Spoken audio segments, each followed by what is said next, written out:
तर एकीकडे पंतप्रधानांनी केलेलं काटकसरीचं आवाहन आणि राहुल गांधींच्या परदेश दौऱ्यावरून राजकारण तापलं असताना सर्वसामान्य जनता मात्र महागाईच्या वणव्यात होरपळतीये। दूध आणि सीएनजी पासून अनेक जीवनावश्यक वस्तू महागल्यात, तर जगाचा पोशिंदा त्यानं पिकवलेल्या मालाला भाव मिळत नसल्यामुळे अश्रू ढळतोय। पिकवणाऱ्याला दाम मिळत नाहीये आणि घेणाऱ्याला परवडत नाहीये। हा विरोधाभास हेच सध्याचं भीषण वास्तव आहे।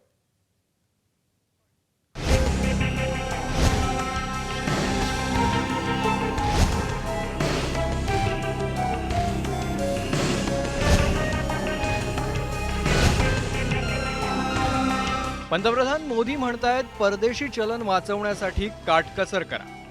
मात्र सर्वसामान्य भारतीयांना इच्छा असो किंवा नसो त्यांच्या खिशातले पैसे वाचवण्यासाठी काटकसर करण्यावाचून पर्याय नाहीये। कारण महागाईनं गेल्या 42 महिन्यातला उच्चांक गाठलाय। घाऊक महागाईचा दर 8.30% पोहोचलाय। अमूल आणि मदर डेअरी कंपन्यांनी दुधाचे दर प्रति लिटर 2 रुपयांनी वाढवले। मुंबईत सीएनजीचा दर प्रति किलो 2 रुपयांनी वाढून तो 84 रुपयांवर पोहोचला। याशिवाय इतर जीवनावश्यक वस्तूंच्या खरेदीसाठी देखील सर्वसामान्यांना जरा जास्तच खिसा रिकामा करावा लागतोय। दैनंदिन गरजेच्या वस्तू 6.36% वरून 9.17% महागल्या। खाद्यपदार्थांचे दरही 1.85% वरून 1.98% वर पोहोचले। इंधन आणि ऊर्जा दरातही मोठा फरक पाहायला मिळतोय। इंधन आणि ऊर्जा दर 1.5% वरून 24.71% वर पोहोचले। उत्पादित वस्तूंचे दर 3.39% वरून 4.62% वर पोहोचले। अमेरिका आणि इराण यांच्यातील संघर्ष काहीसा कमी झाला असला तरी युद्ध पूर्णपणे थांबलेलं नाही। हा तणाव जोपर्यंत कायम राहील तोपर्यंत महागाई वाढतच जाणार आहे। आणि त्यामागचं कारण म्हणजे कच्च्या तेलाच्या किमतीत दररोज होणारी मोठी वाढ। एकीकडे तुमच्या आमच्या खिशाला महागाईमुळे झळ बसत असताना मालाला योग्य दाम मिळत नसल्यानं शेतकरी देखील भरडला जातोय।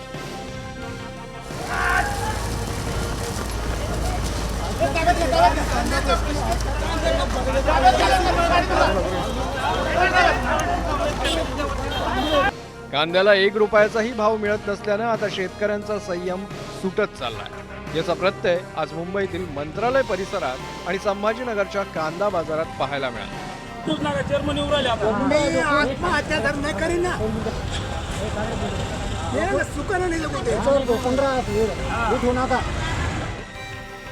20 क्विंटल कांद्यासाठी उत्पादन खर्च आणि वाहतूक खर्च याची गोळाबेरीज झाली 2900 रुपये। मात्र संभाजीनगरच्या लासूर बाजारात शेतकऱ्याच्या हातात पडले फक्त 2000 रुपये, म्हणजे किलो मागे फक्त 1 रुपया। अशा परिस्थितीत शेतकऱ्यांचा संयम सुटणं साहजिक आहे। तुम्ही कांदा का उभारला?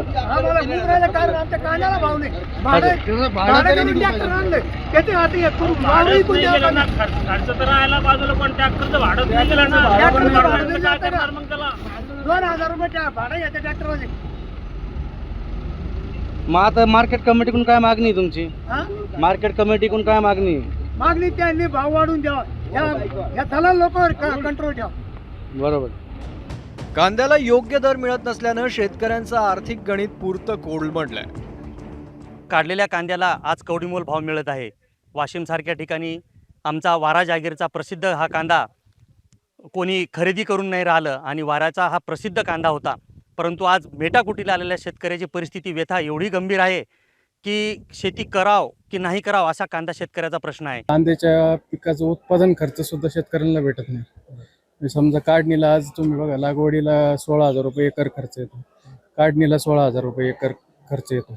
परत तुमचे खताचं बजेट आहे 20 ते 30,000 रुपये। मग त्याचं सगळं जर कॅल्क्युलेशन केलं तर कांद्याची गोणी मला वाटतं आता सध्या 200 ते 300 रुपयेपर्यंतच त्यांना भेटतोय शेतकऱ्यांना। आणि ह्या वर्षी काय आलं, टेम्परेचर जास्त असल्यामुळे उत्पादन घटलेलं आहे।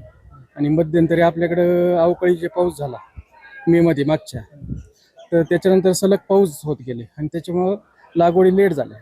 शेतकऱ्यांची दुबार रोपं टाकले ते एक नुकसान झालं। आणि नंतर परत लागवडी केलं तर लेट झालं आणि काढणीच्या पिरियडमध्ये जेव्हा आलं तेव्हा परत एकदा गारपिटीचा फटका शेतकऱ्यांना बसला। आणि ह्या वर्षी इतकी हीट आहे त्यामुळे कांदे टिकत नाहीत आणि बाजारात तर कांदे आले का हलक्या मालाची प्रतवारी जास्त आहे। जवळजवळ 90% बाजारात कांदा हलक्या प्रतवारीचा आहे, त्यामुळे शेतकऱ्याच्या हातात काहीच भेटत नाही। देशात साखरेचा पुरवठा सुरळीत राहावा म्हणून निर्यातीवर केंद्र सरकारनं निर्बंध आणले. 30 सप्टेंबर किंवा पुढील आदेश येईपर्यंत कच्ची साखर, पांढरी साखर आणि शुद्ध साखर यांच्या निर्यातीवर बंदी असेल. केंद्र सरकारच्या या निर्णयामुळे साखर कारखानदारांसोबतच ऊस उत्पादक शेतकऱ्यांनीही नाराजीचा सूर लावला. कारखान्याचं उत्पन्न आणि खर्च ऊस दर धरून याचा मेळ बसत नसल्यामुळे कारखाने तोट्यात आहेत, ते मुळात चिंतेत आहेत. त्यांची शासनाकडे मागणी आहे की एकतर आम्हाला थेट मदत करा, सबसिडी द्या 500 रुपये टनाला ऊसाच्या, आमची कर्ज पुनर्गठन करा, त्याच्या व्याजाचे दर कमी करा आणि तातडीने आम्हाला नवीन सॉफ्ट लोन द्या. हे राज्याकडे मागण्या आहेत आणि केंद्र शासनाच्या पातळीवर साखरेचे दर FRPच्या तुलनेत वाढवा आणि त्या तुलनेत इथेनॉलचे दर वाढवा, ह्या मागण्या आहेत. त्याचा कुठेही विचार झालेला नाही. त्यामुळं साखरधंदा मुळात अडचणीत आहे, आर्थिक संकटात आहे.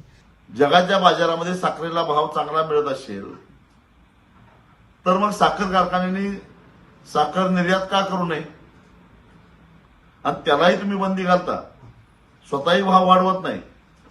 याच्या पाठीमागचं केंद्र सरकारचं लॉजिक काय आहे? पण त्याचा थेट परिणाम हा ऊस उत्पादक शेतकऱ्यांच्यावर व्हायला लागलेला आहे. हा जो सरकारचा निर्णय आहे तो मूर्खपणाचा आहे, भंपकपणाचा आहे असं मी म्हणेन.